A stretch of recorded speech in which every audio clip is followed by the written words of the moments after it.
제목이 바뀌었다고 말씀을 드렸는데, 예, 예, 예, 네, 같이 한번, 예, 예, 한번 읽겠습니다. 시작. 하나님께 지는 것이 복입니다. 네, 네. 로마서 말씀 함께 읽겠습니다. 또 미리 정하신 그들을 부르시고 부르신 그들을 또한 의롭다 하시고 의롭다 하신 그들을 또한 영화롭게 하셨느니라. 그런즉 이 일에 대하여 우리가 무슨 말을 하리요? 만일 하나님이 우리를 위하시면 누가 우리를 대적하리요? 자기 아들을 아끼지 아니하시고 우리 모든 사람 위하여 내주신가? 어찌 그 아들과 함께 모든 것을 우리에게 주시지 않겠느냐? 아멘. 기독교의 그 진리, 손꼽히는 진리, 아마 한 5개를 뽑으면 그 중에 하나, 아마 기독교의 진리를 구축하는 가장 핵심 기둥 중에 하나라고 할 수 있습니다. 이게 뭐냐면 섭리와 예정입니다. 하나님의 섭리 그리고 하나님의 예정입니다. 하나님 우리의 삶을 예정하시고 또 그 예정 안에 섭리하신다는 겁니다. 근데 이게 다른 기독교의 진리의 기둥보다도 조금 난해하고 이해하기가 어렵고 설명하기 어려운 개념입니다. 마치 이 물리학 이론 중에 양자역학을 연상시킵니다. 20세기 최고의 발견 중에 하나라고 하죠, 양자역학. 근데 언젠가 그 미국의 가장 저명한 물리학자 이렇게 말했다 그러더라고요. 양자역학을 온전히 이해하고 있는 사람은 현 시대에 없다. 이렇게 말했대요. 온전히 이해하는 사람이 있든 없든 양자역학의 원리는 이 물상계를 움직이고 있습니다. 여전히 그 원리의 기초에서 많은 이론들이, 많은 원리들이 발견되어지고 가지를 쳐서 나오고요. 또 그 원리를 기초에 많은 기술들이 또한 탄생합니다. 제가 한동안 이 양자역학에 대한 호기심을 가졌을 때 영화가 나왔어요. 양자 물리학이라는 영화가 나왔습니다. 저는 호기심에 덥석 그 영화를 봤습니다. 그런데 내용은 전혀 물리학이 아니었습니다. 그 선한 꾼들이 나쁜 꾼들을 작업을 걸어서 이렇게 무너뜨리는 내용입니다. 항상 이 주인공들이 이런 말합니다. 믿는 대로 이루어진다. 이게 양자역학이야. 뭐 이런 대사가 몇 번 나오더니 그게 제목이 돼버린 거예요. 그냥 자기 개똥철학에 양자물리학을 갖다 붙인 겁니다. 저는 그 개똥철학에서 나온 제목에 낚여 영화를 봤습니다. 이런 말 있죠. 나만 당할 수 없다. 여러분 양자역학 궁금하신가요? 한번 보세요.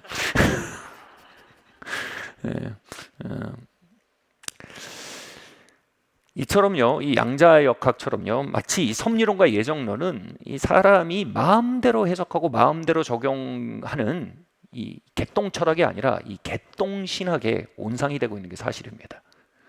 개똥신학의 형태는 이런 모습을 띄웁니다. 하나님이 나를 구원하셨고 하나님이 나를 택하셨고 나를 구원하셨기 때문에 나는 천국을 향해 예정됐다. 그래서 구원은 따놓은 당상이다.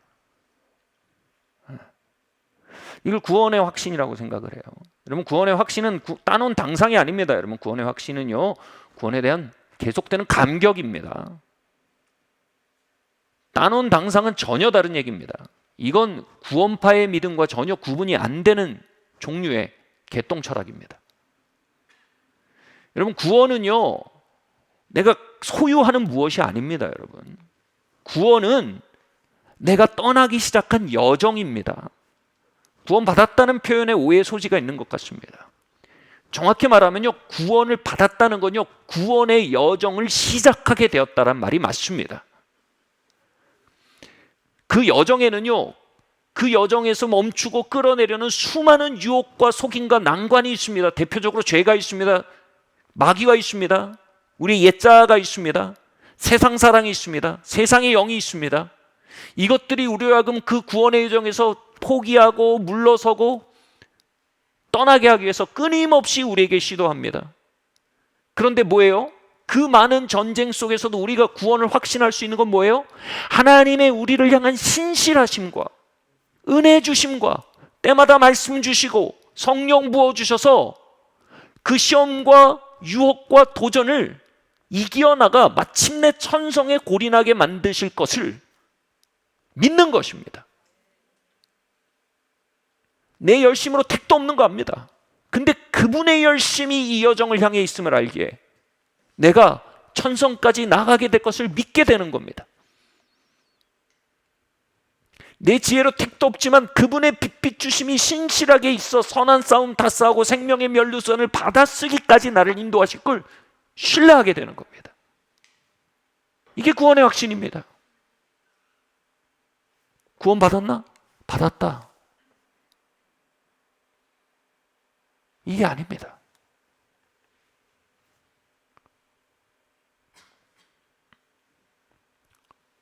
이 모티브를 잘 보여주는 책이 바로 철로 역정이죠. 성경 이외에 가장 많이 팔린 책이라고 하죠. 가장 많이 읽힌 책이라고 하죠. 바로 크리스티안이라는 주인공이 천성을 향해 가는 여정, 역정, 어려운 여정입니다. 그것을 하나님의 은혜와 힘주심과 성도의 교제와 성령의 비추심으로 인해 한 번 한 번 승리해 나가 마침내 도성에 도달하게 되는 철로 역정이 바로 구원에 대한 모티브입니다. 가장 좋은 시각화입니다. 여기서 무슨 말이 나옵니까? 성도의 견인이란 교리가 나옵니다. 성도의 견인, 이게 뭐냐면 한 번 구원은 영원한 구원이다라는 그 슬로건의 뿌리가 되는 교리입니다. 성도의 견인, 이 견인이 견인차 견인이 아닙니다.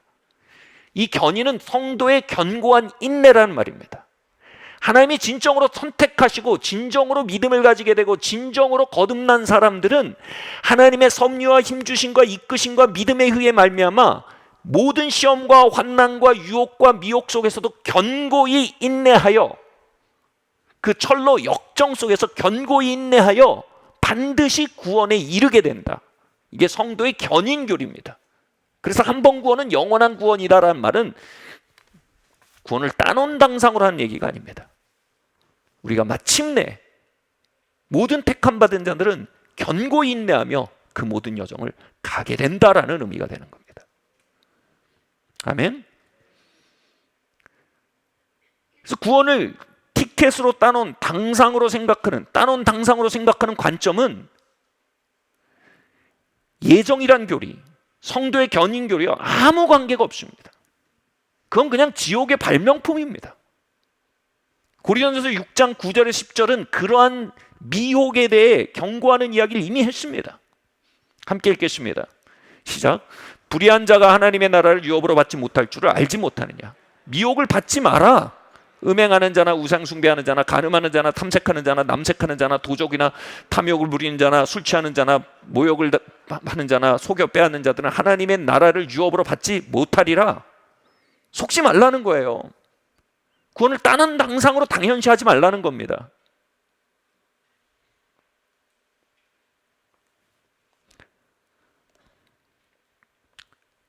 정말로 하나님이 택하시고 구원받은 사람은, 그리고 정말 믿음의 사람들은 하나님이 불의를 벗고 음행과 우상숭배와 호색과 도적 같은 마음과 탐욕을 벗는 여정을 향해 인도해 가시고 그것을 벗을 수 있도록 계속 성령으로 감동 감화하신다는 겁니다.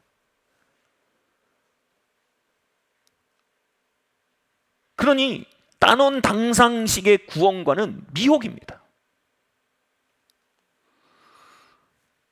좀 이 심각한 얘기를 좀 더 이렇게 재밌게 와닿게 하기 위해서 좀 무리한 비유를 한번 사용해 보겠습니다. 고스톱에 굳은 자라는 개념이 있습니다. 저도 회개하기 전에 좀 배웠습니다. 이 굳은 자가 뭐냐면 이제 패가 아마 4개인가 그럴 거예요. 잘 모르겠는데 이 2개가 밑에 나와 있어요. 2개를 내가 들고 있어요. 그럼 이건 굳은 자예요. 아무도 못 가져가요. 내 거예요. 내가 딱딱 맞추면 가져갈 수 있는 것으로 기억이 됩니다. 그럼 굳은 자가 있으면 보통 어떻게 하냐면 내가 이 굳은 자는 경영하거나 골머리를 앓잖아요. 딱 빼서 양반다리 한 발 밑에 이렇게 심어 놓습니다. 다른 걸로 게임을 합니다.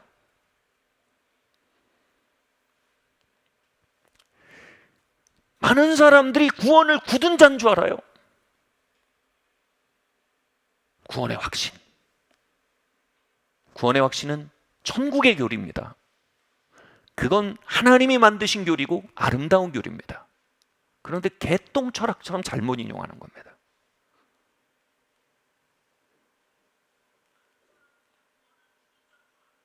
그래서 정말 이 구원의 여정에 대해서 싸우고 기도하고 다름질하는 것을 생각하지 않아요. 그건 굳은 자예요. 그리고 이 굳은 자를 접어놓으면 어떻게 해요? 이제 다른 패로만 플레이를 하게 돼요. 다른 패가 뭡니까? 이 땅의 성공 문제, 이 땅의 안락 문제, 이 땅의 건강 문제, 이거에 대해서 끊임없이 학습하고 도전하고 연습합니다. 근데 우리의 삶에 가장 우선돼야 되는 문제인 구원의 문제에 대해서는 정진하지 않게 되는 겁니다. 철로 역정에 대해서는 덮어놓게 되는 겁니다. 그래서 성경이 말하는 두렵고 떨림으로 구원을 이루어가라는 명령에 대해 완전히 먹통이 돼버리는 겁니다. 그것은 은혜를 의지해 매일 정진해야 될, 먼저 그 나라와 그 일을 구하라, 그리하면 이 모든 것을 더하시리라 라고 말씀하신 바로 그 우선순위입니다. 그러면 다른 게임들은요, 그 우선순위 안에 풀려나간다는 겁니다. 여러분, 고스톱에서 언제 굳은 자를 이렇게 꺼내서 플레이를 하는 줄 아세요? 다른 패가 먹을 게 없게 될 때입니다. 그때 굳이 그냥 먹을 게 없어지면 그때 이제 근근히 꺼내가지고 그걸로 뭘 해보려고 하는 겁니다. 여러분, 우리가 언제 정말 구원의 여정, 철로 역정에 대해서 깨어납니까? 다 안 될 때. 이것도 저것도 안 되고, 고스톱판에서 쌌다 그러죠. 막 싸고. 장로님 알아들으시네. 외롭지 않습니다. 감사합니다. 네, 막 이것도 저것도 안 되고, 막 이것도 엉망되고 저것도 엉망될 때, 그때쯤 굳은 자를 꺼내서 이제 그걸 가지고 뭘 해보려고 하는 겁니다. 그때 구원의 여정, 철로 역정을 생각하기 시작하는 겁니다. 짐 베이커라는 사람이 있습니다. 아마 기독교 역사상 가장 유명한 TV 설교가라고 해도 과언이 아닙니다. 근데 이 짐 베이커의 메시지가 주로 이런 거였어요. 원하는 걸 이루는 거, 어떻게 성공하는가, 또 하나님이 어떻게 우리를 부자로 만들어 주신가에 굉장히 초점이 있었습니다. 하나님이 선하시고 우리를 사랑하시기 때문에 하나님 우리를 축복하기 원하신다는 거예요. 여러분, 그거 맞아요. 문제는 뭐예요? 그게 줄거리는 아니에요. 그거 하나도 잘못된 거 아니에요. 근데 문제는 그게 줄거리가 되면 문제가 되는 거예요. 그건 강론이지 개론일 수 없어요. 개론은 이거예요. 죄를 이기고 자아를 이기고 세상 사랑을 이기고 나아가는 철로 역정의 승리, 그리고 그 안에 하나님의 신실하심, 여러분, 이게 줄거리예요.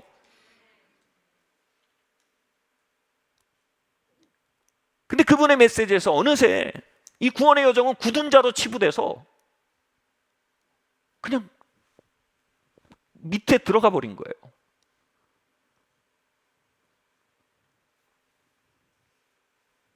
그는 결국 내면으로부터 무너지기 시작했어요. 여러분, 정말 그것을 향해 은혜를 구하고요, 그 여정을 향해 깨어 있고요, 그것을 향해 신실하게 일하시는 하나님께 응답하지 않으면서 어떻게 우리가 그 일에 승리할 수 있겠습니까? 결국 그는 성폭행 혐의와 공금 유형, 탈세라는 어마어마한 죄목으로 감옥에 가게 됩니다.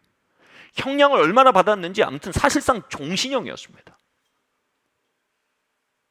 그는 그렇게 말합니다. 그렇게 감옥에 갇히고야 비로소 굳은 자 패를 올려든 겁니다. 성경을 창세기부터 요한계시록까지 그렇게 정독해 본 게 처음이랍니다.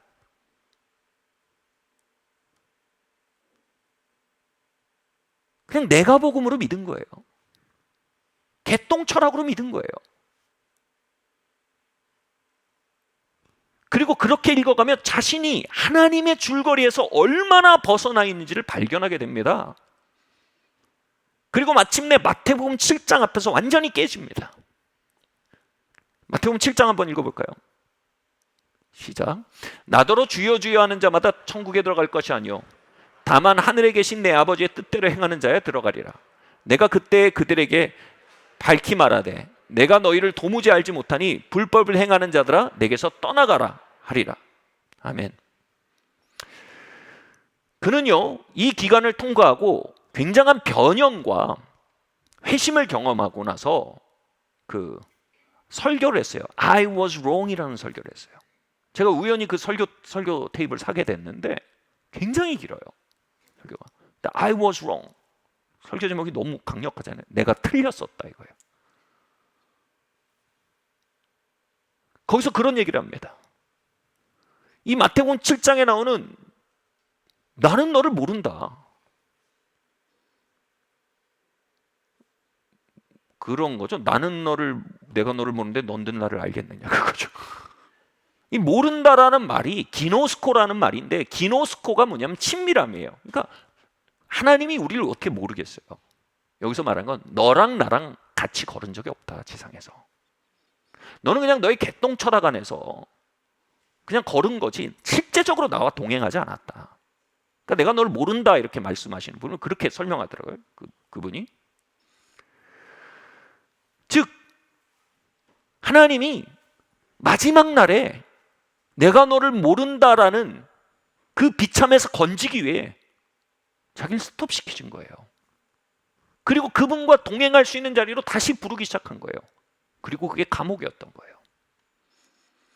감옥에 있는데 어느 날 아들이 면회를 왔대요. 아들과 하루를 보냈는데 아들이 이렇게 말했어요. 아빠 나는 아빠가 감옥에 들어와서 더 좋아요.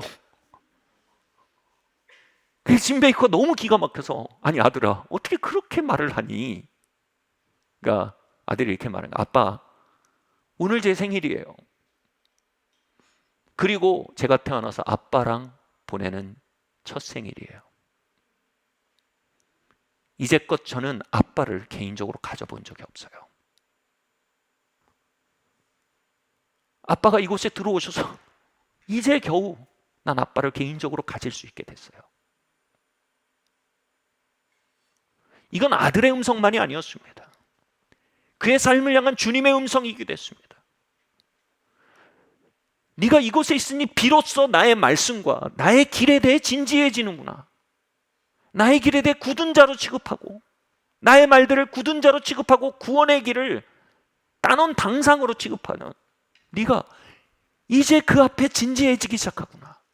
그곳에서 떠나 있음을 발견하기 시작하는구나. 다른 패가 다 꺾인 감옥에서 비로소 굳은 자라고 생각했던 패를 꺼내들고 진지하게 거기 응답하기 시작한 겁니다. 그는 그곳에서 주님이 인도하고 계시는 구원의 길, 그 철로 역정의 길을 다시 만나게 된 것입니다.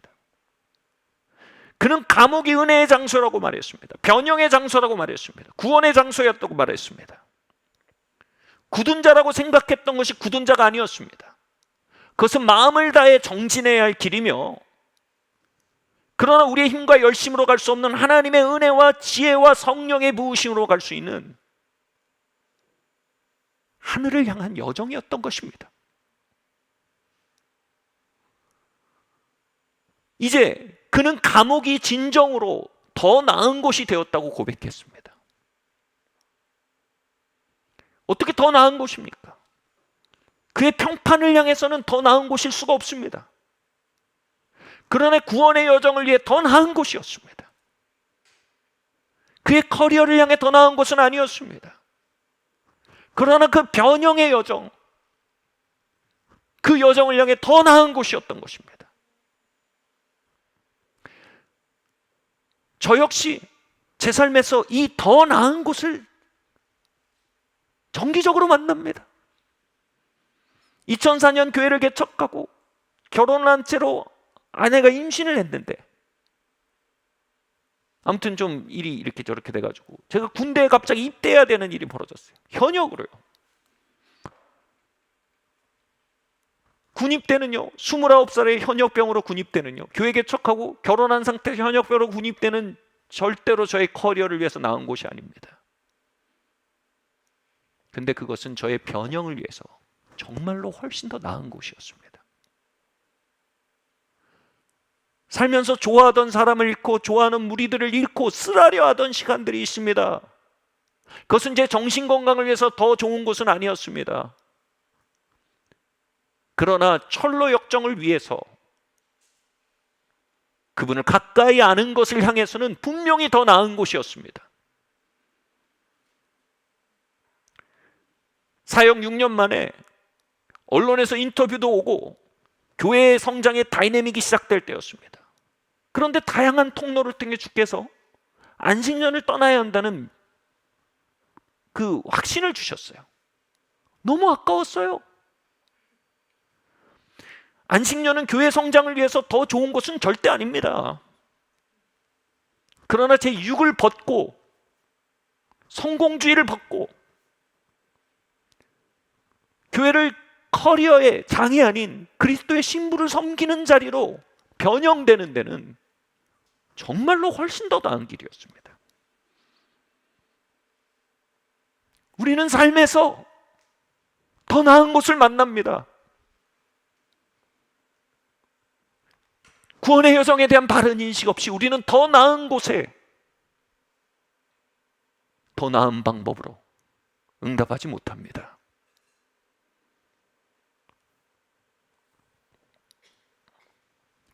로마서 8장 28절에서 30절 말씀 함께 읽겠습니다. 시작. 우리가 알거니와 하나님을 사랑하는 자 곧 그 뜻대로 부르심을 입은 자들에게 모든 것이 협력하여 선을 이루느니라. 하나님의 미리 하신 자들을 또한 그 아들의 형상을 본받게 하기 위하여 미리 정하셨으니 또 미리 정하신 그들을 또한 부르시고 부르신 그들을 또한 의롭다 하시고 의롭다 하신 그들을 또한 영화롭게 하셨느니라. 아멘. 여기 예정과 섭리와 성도의 견인, 이 모든 게 다 들어 있습니다. 부르심을 입은 자들, 미리 아신 자들, 미리 정하셨으니, 이런 말들이 계속됩니다. 여러분, 우리가 복음이라는 것이 우리 안에 믿어지게 된 건 우리가 주님을 선택해서가 아닙니다. 복음이 우리에게 믿어진 것은요, 창세전에 주님께서 우리를 택하셨기 때문입니다. 택하신 자들에게 복음이 믿어지는 거예요. 그리고 우리를 부르신 거예요. 그래서 의롭게 하셨대요. 부르신 그들을 의롭다 하셨고, 의롭다 하신 게 뭐예요? 그게 바로 구원받은 거예요. 믿음을 갖게 된 거예요. 택하시고 부르셨어요. 누구야 하고 이름을 부르신 거예요. 그래야 우리가 믿어지고 구원받는 일이 후행적으로 나타난다는 거예요. 할렐루야. 여러분, 도매급으로 찍어낸 공장이 아닙니다. 공장에 찍어낸 제품이 아닙니다. 하나님이 여러분의 이름을 부르셨습니다. 택하셨습니다. 할렐루야.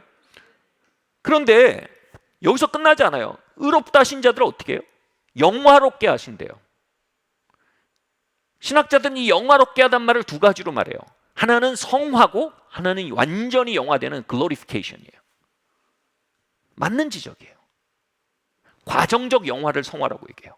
그리고 완전히 영광스럽게 된 걸 영화라고 하는데, 여기서 이것들을 황금고리라고 얘기해요. 황금고리가 뭐냐면 하나님이 택하시는 고리가 있어요. 그리고 우리가 믿게 되는 고리가 있어요. 그리고 믿게 되고 구원받은 자들은 뭐예요? 하나님이 거룩해 하시는 고리가 있어요. 그리고 이 거룩해 하신 고리는 결국 뭐예요? 우리가 영광스럽게 하는 고리로 이어져요. 그리고 황금 고리들이 이어져 있는 황금 사슬이라고 얘기합니다. 핵심은 뭐냐면요, 이 고리들이 절대로 끊어지는 법이 없다는 겁니다. 이 고리가 끊어지면 그건 하나님의 사슬이 아니에요. 그거는 황금색으로 보이지만 짝퉁이에요. 하나님이 만든 황금 고리는 끊어지는 법이 없습니다. 다시 말해, 하나님이 택하시고 의롭다 하신 자들은 반드시 하나님의 거룩해 하시는 내적, 외적 역사 가운데로 들어갈 수밖에 없다는 거예요. 여러분 택하심 받고 여러분 예수님 믿으셨으면요, 하나님이 이제 여러분을 빚어서 하나님의 아들의 형상을 만드는 일에서 엄청 분주해지십니다. 외적으로 섭리하시고요, 내적으로 감동하십니다. 아멘. 그래서 보통은 감동으로 가는 게 훨씬 나아요. 외적 섭리로 가려면 되게 피곤해요. 그래서 감동으로 가는 걸 뭐냐면 섭리를 읽는다고 해요. 주님은 우리 안에 감동하시고 우리 밖에 섭리하세요. 뭘 위해서요? 그 황금사슬의 한 골이 바로 우리를 거룩해 하기 위해서요. 아멘. 여기서 우리가 되게 좋아하는 구절이 나와요. 모든 것이 협력하여 선을 이룬다는 그 말씀이 이 구절에 붙어 있는 거예요. 여러분, 모든 것이 협력하여 선을 이룬다는 게 왜 우리가 유명해진다는 겁니까? 제가 몇 주 전에 제 딸이 대학 입시 과정에 생긴 악연의 고리들을 말씀드렸어요. 목사님, 모든 것이 협력하여 선을 이룰 겁니다. 결국 따님 좋은 대학 갈 거예요. 모든 것이 협력하여 선을 이뤄요. 그랬으면 좋겠어요. 근데요, 여러분, 고작 그거라면요, 우린 너무 스케일이 작은 거예요. 하나님은요, 이 모든 악연처럼 보이는 것까지도 섭리로 사용하시는 뭐예요? 그 아들의 형상을 빚으신다는 거예요. 이 가슴이 뛰어야 되는데, 그 아들의 형상을 빚으신다는 거예요. 그 스케일이에요. 그 스케일 아니면 고생하는 게 너무 아깝지 않습니까? 그러니까 이 모든 것을 협력하여 선을 이룬다는 말씀의 컨텍스트는요, 이 황금고리의 섭리의 줄거리가 상황적인 섭리를 통해서 펼쳐져 나간다는 겁니다. 그 뒤에 나오는 말씀이 그 유명한 거예요. 누가 그리스도의 사랑에서 끊으려 기근이나 적신이나 위협이냐 칼이랴. 즉 이 모든 것들을 통해서 섭리하신다는 말은 기근이나 적신이나 위협이나 칼까지도, 그런 나쁜 악연들까지도 그분의 선을 이루기 위해서 사용되는 도구에 지나지 않을 것이다라는 얘기입니다. 물론 좋은 일도 포함합니다. 맨날 기근이나 적신이나 칼로만 빚지는 않으십니다. 근데 그것까지도란 말입니다. 짐 베이커의 경우는 뭡니까? 탈세 혐의, 심지어는 성폭행 혐의, 공금 유용 혐의, 그리고 종신형이 더해지고, 이것까지도 뭐예요? 황금고리의 하나였다는 거예요. 물론 사족을 좀 달다면 보통 감동 감화로 가는 게 훨씬 나아요.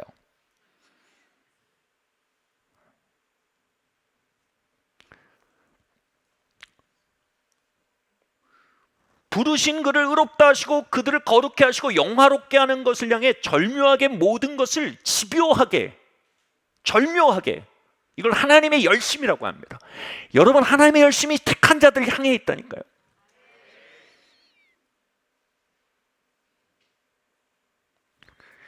이게 뭐예요? 섭리와 운명론에 대해서 이렇게 구분해서 말하고 싶어요. 운명론은 뭐냐면 되어진 일은 다 어떤 절대자가 정해놓은 거라서 그렇게 된 거다. 여러분, 이 운명론은 대단히 위험한 개똥철학입니다. 거긴 극단적인 수동성과 무책임성과 극단적인 게으름이 동반됩니다. 섭리는 운명론과 전혀 다른 겁니다. 섭리는 이것입니다. 하나님은 의도를 가진 분이시라는 겁니다.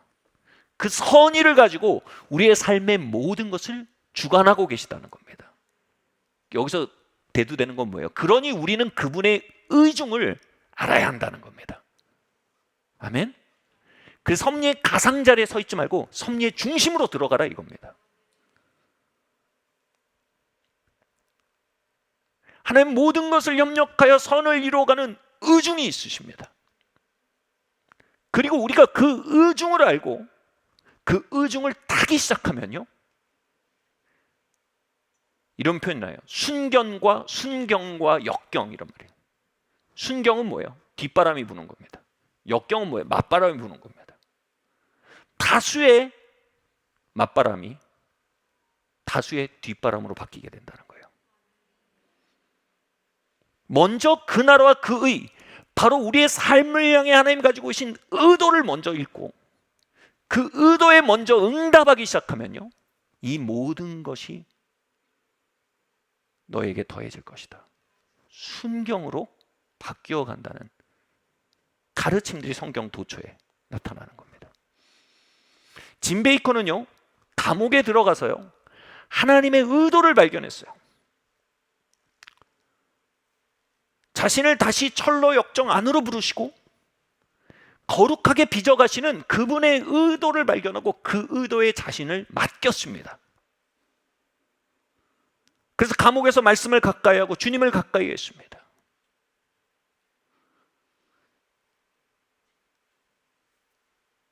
그분의 형상으로 화해가는데 시험도 있었습니다. 감옥에서 감옥에 있는 동안 자신의 아내가 자신의 가장 친한 친구와 재혼하겠다고 이혼 서류를 보내왔습니다. 그것에서 그는 그녀와 자신의 친구를 용서하고 그 결혼을 축복했습니다.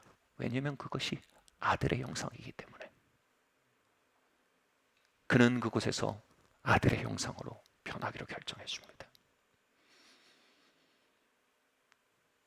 그리고 자신의 탈세와 공금 유용 혐의가 날조된 고소임을 발견하고 그 날조된 고소 뒤에 있던 이들이 누구인지 알게 됐습니다. 그런데 그는 그들을 용서했습니다. 그리고 그 공교로운 상황 속에 하나님을 의뢰하기 시작했습니다. 왜냐하면 그게 아들의 형상이고 그곳에서 아들의 형상으로 변해가는 것이 하나님의 의중이었기 때문입니다. 그러자 이제 하나님이 하나님의 일을 하기 시작했습니다. 그 말 기억하시죠? 모든 것이 협력하여 선을 이루는데 누구에게요? 하나님을 사랑하는 자들에게요. 우리 일은 하나님을 사랑하는 거고 모든 것이 협력하여 선을 이루게 하는 건 하나님 일입니다.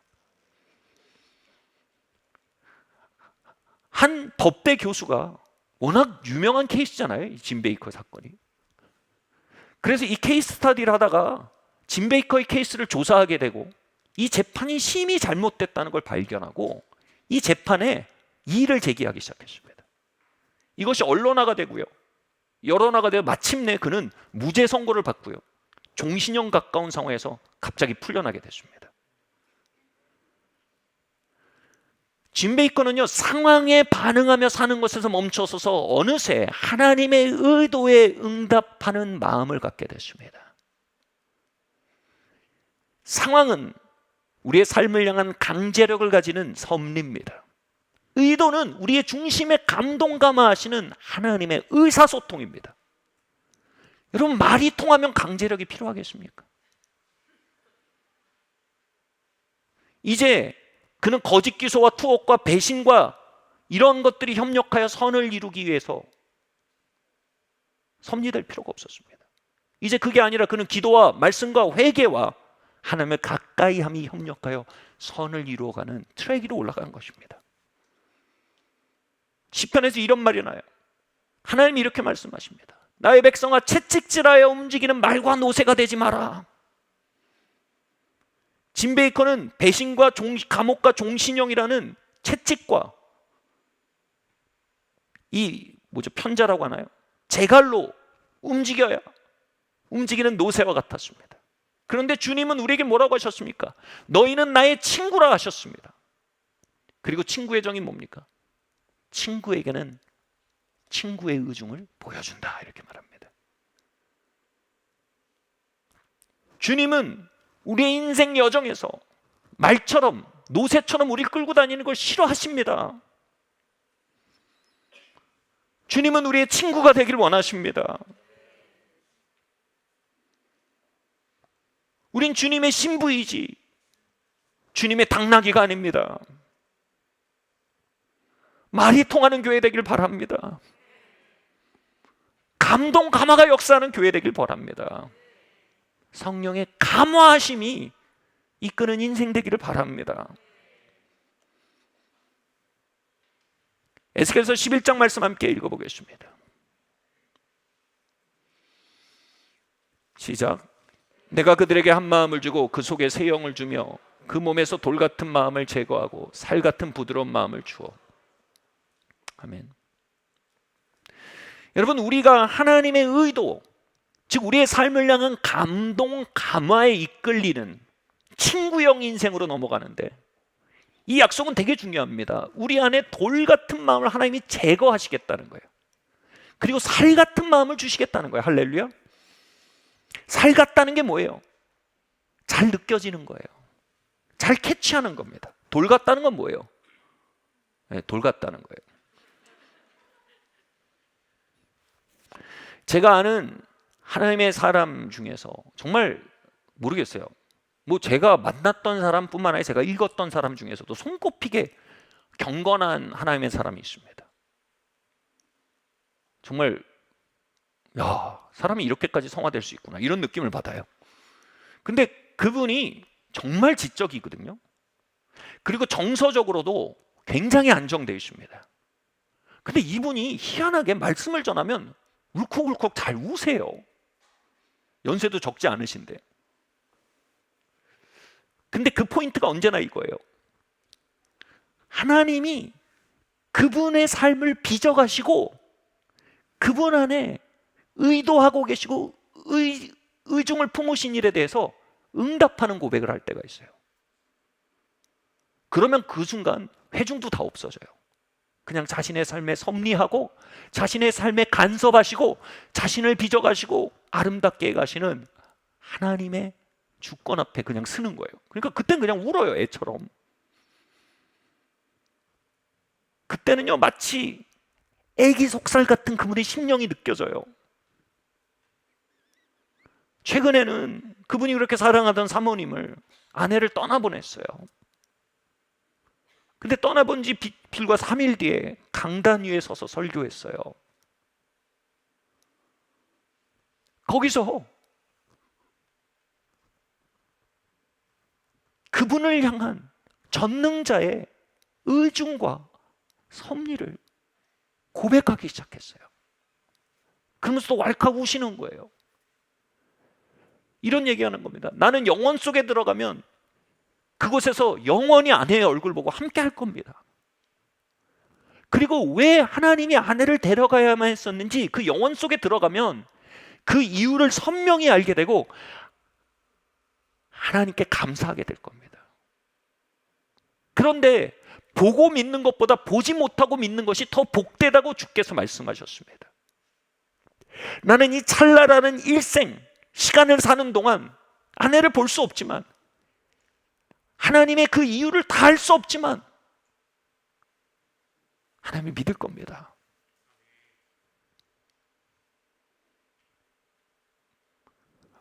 보고 경배하는 그때 그 경배도 귀하겠지만, 보지 못하고 경배하는 지금의 경배는 더욱 복된 것임을 나는 배워갑니다.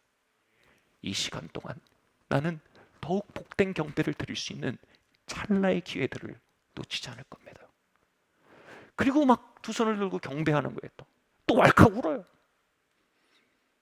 오디언스 오브 원, 내 인생의 단 하나의 청중이신 그분 앞에 순간적으로 서는 거예요.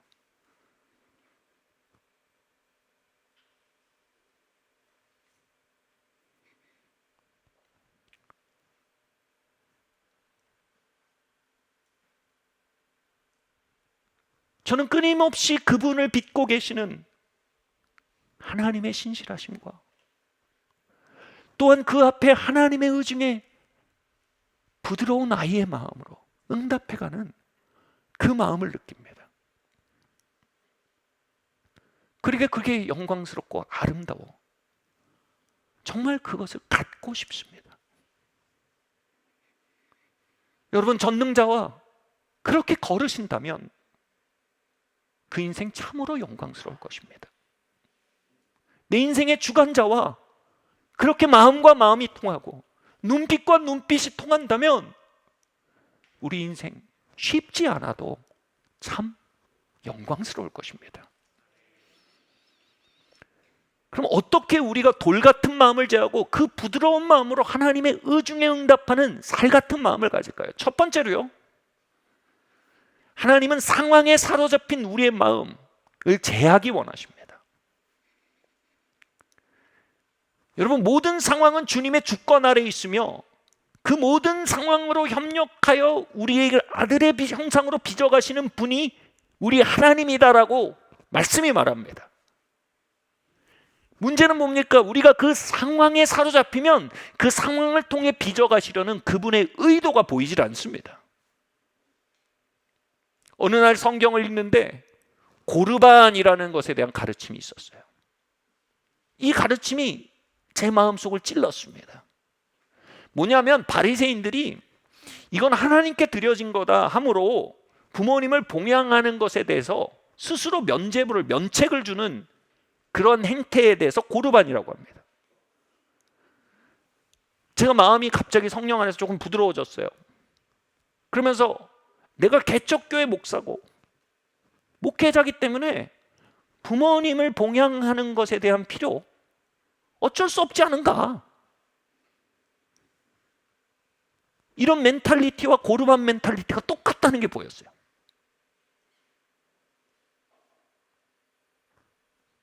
그 순간 신혼 시절이 생각이 났어요. 말씀을 읽다가. 신혼 시절에는 더 심각한 개척교회 목사였죠. 100만 원으로 임신한 아내와 둘이 살았어요. 관리비도 겨우겨우 냈어요. 그런데 부모님이 저희 집에 오셨는데 부모님에게 일정 금액을 드려야겠다는 마음이 들었어요. 저희 부모님 훨씬 더 부자셨어요.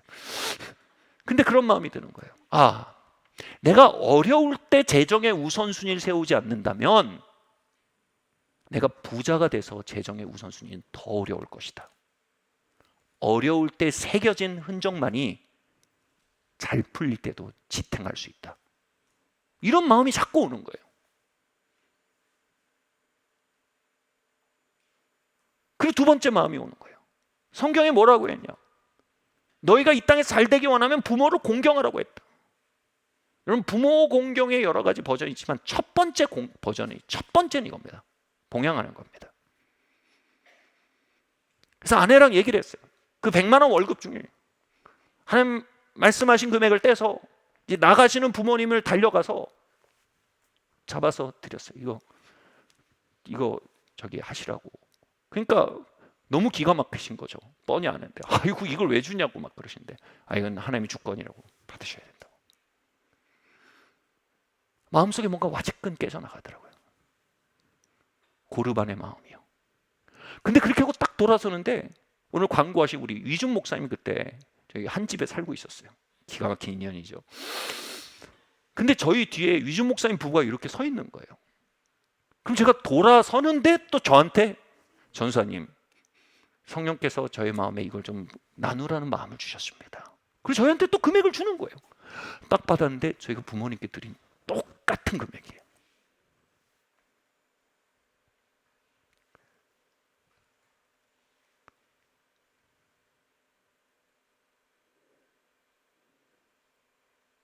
그 순간 이 마음속에 이런 감동이 오는 거예요. 네가 재정의 바른 우선순위를 세운다면 나의 공급은 적소에 흘러갈 수 있다. 우리는 흘러오면 우선순위를 세우겠다고 말합니다. 그러나 주님은 우선순위를 세우면 적소에 흘러갈 것이다.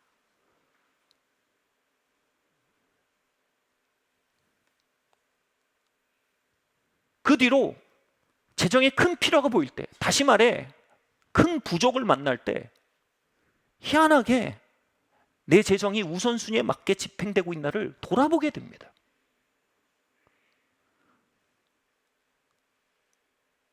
이제는 더 큰 필요가 다가오는 때입니다. 이제 건물도 인수가 끝났고 딸들도 대학을 가야 되고, 그런데 문득 부모님이 재정의 사각지대에 놓일 수 있다는 것이 자꾸 보입니다. 이 시즌에. 돌 같은 마음은 저에게 이렇게 말합니다. 상황에 사로잡힌 마음이 이렇게 말합니다. 나 쓸 것도 없다고요. 이제 성전 인수했고 애들도 대학 간다고요. 그런데 살 같은 마음은 이렇게 감동합니다. 말씀에 공경이 번영을 풀어낸다고 하지 않았느냐. 공경 안으로 들어가라. 지금이야말로 공경이 필요한 때가 아니냐. 하나님, 이 상황을 내 깜냥으로 핸들링하기보다, 이 상황에 대한 해결책으로 응답하기보다, 하나님, 나는 당신의 축복 아래 서기를 원합니다.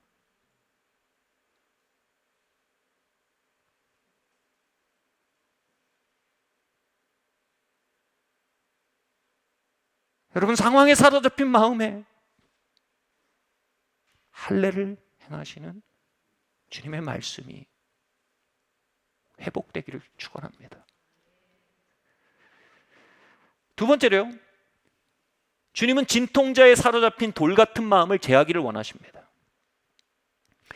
애통한 자는 복이 있나니 저희가 위로를 받을 것이며 했습니다. 우리는 고통을 위로하기에 자구책을 듭니다.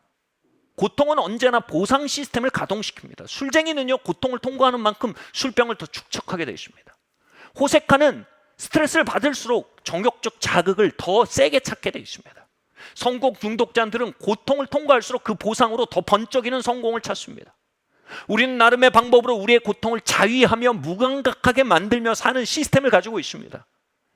근데 성경은 그 고통을 무감각하게 만드는 시스템을, 보상 시스템을 하나님의 위로를 막는 장애물이라고 말합니다. 영적 성장에서 가장 중요한 게 이 vulnerable함이라고 되어 있어요. 영어는 참 어려웠어요. vulnerable. 지금 막 찾아봤는데 뭐냐면 약간 애매한 의미인데, 연약한 상태대로 남겨지는 게 vulnerable입니다. 그러니까 하나님 앞에 위로받지 않은 상태, 스스로 위로해버리지 않은 상태를 그대로 유지하는 게 중요하다는 겁니다. 왜냐하면요, 애통하는 자는 복이 있나니 저들이 하나님의 위로를 받을 것이라고 약속했기 때문입니다. 고통을 다양한 자구책으로 회피하지 않는 자들, 스스로를 위로해서 무감각하게 만들어버리지 않는 자들, 그들에게 하나님의 위로의 파도가 임하기 시작한다는 겁니다. 하나님과의 친밀함이 열린다는 겁니다. 세 번째로요, 고통에 사로잡힌 마음을 하나님 제하기 원하십니다. 로마서 5장 3절에서 5절 말씀 함께 읽겠습니다. 환난 중에도 즐거워하니 이는 환난은 인대를, 인대는 연단을, 연단은 소망을 이루는 줄 알미니라. 여러분, 고통을 겪으면 특징이 있어요. 사람이 시야가 좁아집니다. 여러분, 사람이 안 아프면요, 관대해요. 집에서도 제가 안 아프고 힘든 게 없으면 애들한테 관대합니다. 막 떠들면 하하하, 애들이 그렇지. 그리고 이것 좀 해줄래? 그러면 아빠 나 바빠. 그러면 그래, 너 바쁘구나, 이렇게 됩니다. 근데 아프잖아요? 그럼 되게 자기중심적이 됩니다. 아빠가 이렇게 아픈데 너희는 왜 이렇게 시끄럽게 구냐? 아빠는 이렇게 아프고 힘든데 너 이거 하나 못 해주냐? 이런 사람이 고통에 사로잡히면 나나나나나가 됩니다. 이런 말 있죠. 성공하고 잘 나가면 에고가 커진다고요. 근데 에고가 성공하고 잘 나갈 때보다 훨씬 더 커지는 때가 있습니다. 아픔에 사로잡히면 에고가 정말 거대해집니다. 온통 납니다. 심술난 어린애 얼마나 자기로 가득합니까? 고통에 사로잡힌 어른들은요, 심술난 어린애랑 똑같습니다. 심술난 어린애처럼 퉁퉁 부어가지고 견디는 것, 이건 전혀 인내가 아닙니다, 여러분. 인내에 대해서 이렇게 규정하는 것이 정말 중요합니다. 한번 띄워주세요. 인내는 고통을 버티는 게 아닙니다. 인내는 고통 속에서도 옳은 결정을 내리는 것입니다. 인내는요, 고통 속에서도 품위를 잃지 않는 겁니다. 인내는 고통 속에서도 지켜야 할 자리를 지키는 겁니다. 인내는 고통 속에서도 하지 말아야 할 말을 안 하는 겁니다. 인내는 고통 속에서도 해야 할 말은 하는 겁니다. 인내는 고통 속에서도 걸어야 할 길을 걷는 것입니다. 인내가 연단이 소망을 이룬다고 했습니다.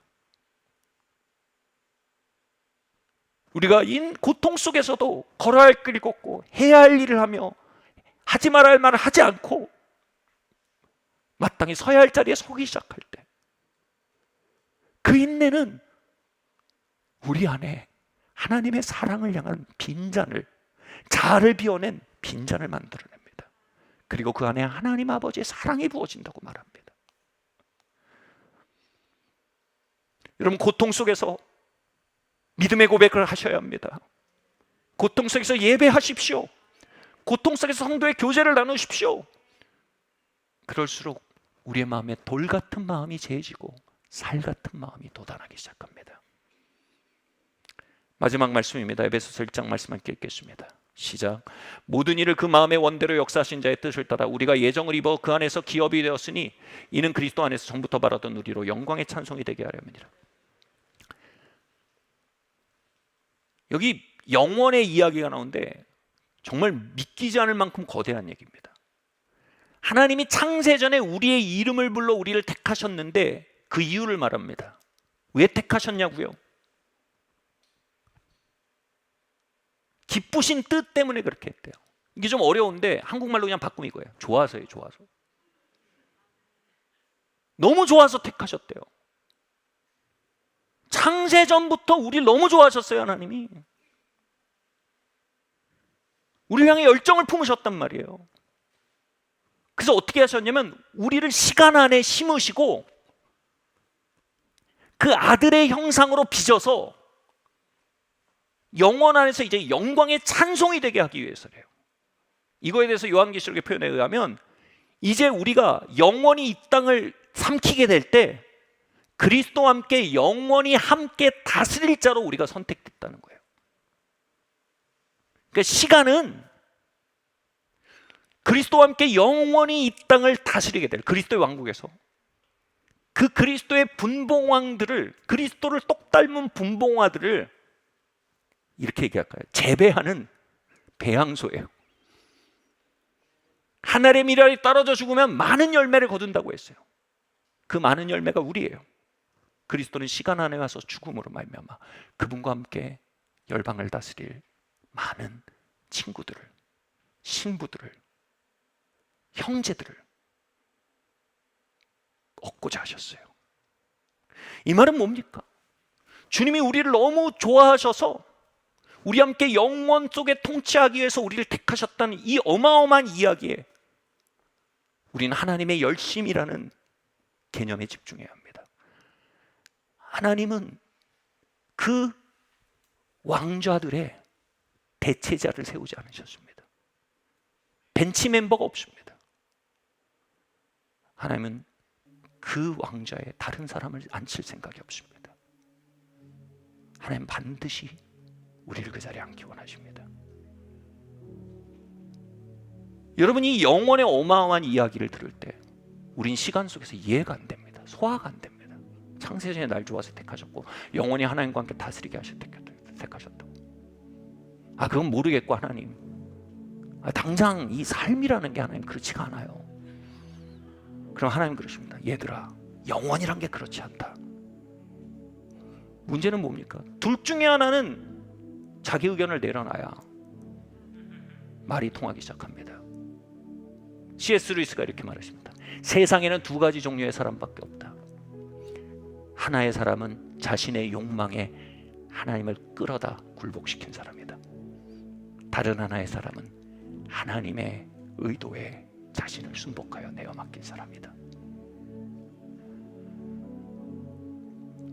여러분, 하나님이 영혼의 관점을 내려놓고 우리의 시간의 관점에 맞춰버리시면 큰일 나는 겁니다.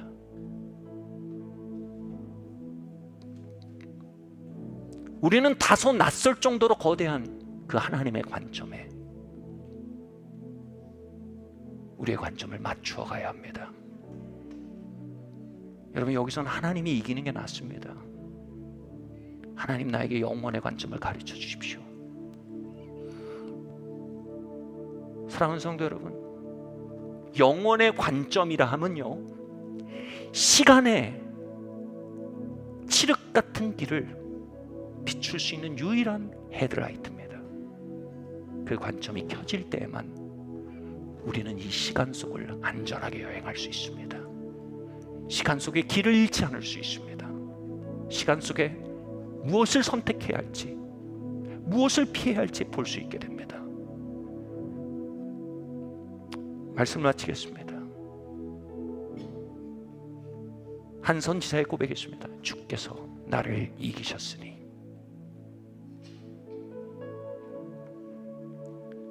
하나님의 관점이 우리를 이길 때, 우리의 의중이 그분께 순복할 때 우리는 전능자와 이 땅을 동행하는 친구로, 신부로 이 땅을 걷는 영광을 누리게 될 것입니다. 우리 자리에서 한번 일어납시다.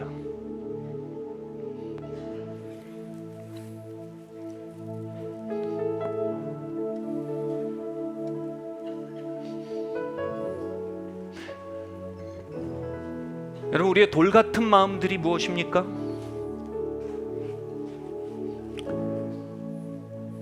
먼저 상황에 사로잡힌 마음을 주님께 드립시다. 여러분, 중요한 건 상황이 아닙니다. 중요한 건 섭리하시는 주님의 의중입니다. 먼저 그 의중을 찾으셔야 합니다. 같이 기도할까요? 하나님 아버지, 상황에 사로잡힌 나의 마음을 당신께 드립니다. 택하신 자를 의롭다 하시고, 의롭다 하신 자를 거룩해 하시고, 거룩한 자를 영화롭게 하기 위하여 모든 것을 협력하여 목적을 이루시는 하나님, 나의 눈이 상황 논리가 아닌 당신의 의중에 맞춰지기를 원합니다.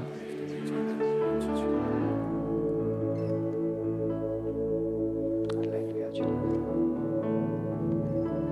주님 부어주세요.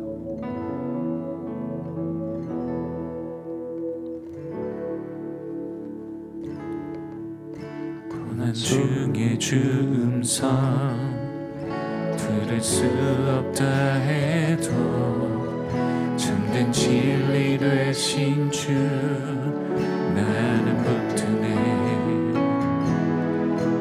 폭풍이 몰려와도 험한 길을 간대도 믿음의 두 손 들고 주의 약속 이루어져. 주의 약속 주님, 고통에 사로잡힌 나의 마음을 드립니다. 소망이 넘칠 때 결핍의 고통, 은혜로 배신의 고통, 상실의 고통, 주를 향한 갈망 그 고통에 사로잡혀 겸손한 마음에 나로 가득 찬 믿음의 서야 할 자리에서 물러나고 걸어야 할 자리에서 후퇴하며 그게 행하신 그 놀라운 해야 할 것에서 돌아선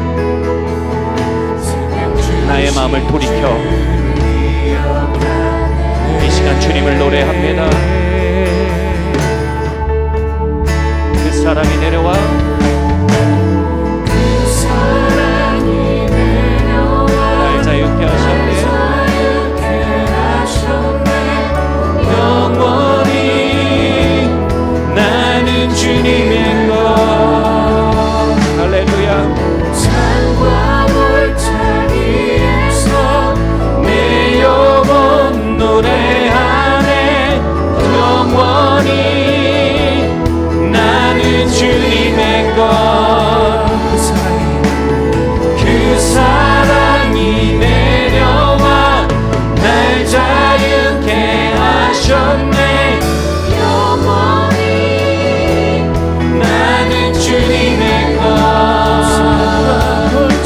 산과 골짜기에서 내 영혼 노래하네. 영원히 나는 주님의 것. 우리 함께 이 시간 기도하기 원합니다. 하나님, 우리 안에 미혹이 거치기를 원합니다. 주님, 구원을 따놓은 당상으로 생각하는 개똥 철학이 벗겨지게 하시고 주님의 은혜와 힘주심을 덧입어 매일 천성을 향해 나아가는 철로 역정의 여정으로 발견되어지는 주님 대안의 역사가 임하게 하여 주시옵소서. 주님의 우리의 눈이 열려 주님 우리 앞에 놓인 길을 보게 하여 주시고 우리의 눈이 열려 저 천성 향해 나아가는 한 걸음 한 걸음이 비춰지게 하여 주시옵소서. 주님, 그 여정에서 떨어졌던 모든 자리에서 돌아올 수 있도록 주님 은혜를 부어 주시옵소서. 우리 함께 이 시간 기도하겠습니다. 할렐루야. 주님, 이 시간 아버지 하나님, 우리가 아버지 하나님 너무나 주님 두렵고 떨림으로 그 구원을 이루라 하셨는데 주님 구원을 따놓은 당상으로 생각하고 구원의 감격이 아닌 구원을 당연시하는 미혹 가운데 살았음을 회개합니다. 주님, 우리가 바른 구원의 확신, 바로 하나님의 은혜를 의지하고 매일 함께 하시는 성령의 임주심을 의지하고 그로 말미암아 견고히 인내하여 마침내 저 천성을 향해 나아가 승리하게 하시는 그 아버지의 함께 하심을 의지하는 참으로 참된 구원의 확신과 감격이 우리 안에 돌아오게 하시기를 기도합니다. 주님 아버지 하나님, 우리 안에 참으로 구원을 굳은 자로 생각하는 주님 아버지는 바리새인의 누룩들이 벗겨지게 하시고, 참으로 아버지 하나님, 우리가 참으로 아버지 하나님 절로 역정 안에 매일 승리하게 하시는 주님을 의지하며 죄와 옛사람과 세상을 거슬러 아버지 하나님 어린 양을 따라 아버지 하나님 그 영혼으로 나아가는 주님의 제자단으로 하나님 우리의 삶을 축복하시기를 기도합니다. 주님 할렐루야. 주님 역사하여 주시옵소서. 주님, 우리 안에 돌 같은 마음을 제하시고 살 같은 마음을 깨워주시기를 기도합니다. 주님의 의정을 알기 원합니다. 주님의 친구가 되기 원합니다. 주님의 신부가 되기 원합니다. 주님, 나귀처럼 아버지 노새처럼 살지 않기 원합니다. 주님, 나에게 신부의 마음, 친구의 마음을 부어주시고 살 같은 마음을 부어주시옵소서. 우리 함께 이 시간 기도하겠습니다. 주님 아버지 하나님, 그렇습니다. 주님 아버지 하나님, 우리가 철로 역정에서 멀어지고 아버지 하나님 마치 나귀와 같이 노새와 같이 주님 채찍으로 맞으며 재갈에 물려져서 주님 이리저리 강제되어서 사는 자가 아니요 주님과 소통하며 주님의 감동감화를 따라 사는 자들 되기 원합니다. 주님의 비추심과 주님의 성령의 감동감화 안에 주님 우리에게 남겨진 길을 걸어가는 놀라운 은혜의 길을 갈 수 있도록 주님 은총을 부어주시길 기도합니다. 참으로 아버지 하나님, 우리가 종교 생활이 아닌 참으로 아버지 하나님 주님과 동행하는 그 친교의 길, 주님과 함께 걷는 그 예배의 길, 주님을 따라가는 아버지 하나님이 그 생명의 길을 걸을 수 있도록 하나님 한 사람 한 사람 축복하여 주시고 은혜를 부어주시기를 기도합니다.